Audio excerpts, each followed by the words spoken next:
હરેક વ્યક્તિની પોતાનું વાલું હોય, અને વાલું ન હોય ત્યાં સુધી માણસને સંતોષ ન થાય. આમ એક તરફ થાકી ગયેલો રહે ને તો સમજવાનું આનાજી પ્રેમ કરતા જ નથી આવડ્યું.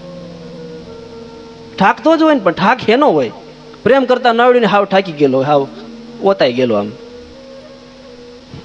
હું પણ એમ માણસ હળવો થઈ જાય. આમ આમ કપાળ એક ધારે ભેગા જોઈએ, ક્યાં ઉપાધિ કરીને જવું એમ. એ ચિંતાના ચિહ્નો છે. માણસને વહેતા નથી આવડ્યું હજી.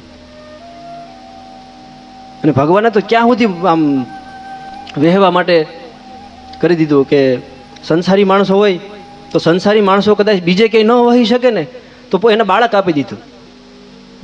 બાળકમાં એને વહેવું જ પડે, પ્રેમ કરવો જ પડે, થઈ જ જાય પ્રેમ. એક વખત પ્રેમનો અહેસાસ કરી શકે તો માણસ ભક્તિને સમજી શકે. એટલા માટે સંસારને સહેલો કીધો એમ કે એમાં એકવાર ભક્તિ તો પ્રેમ કરતા તો શીખે એમ.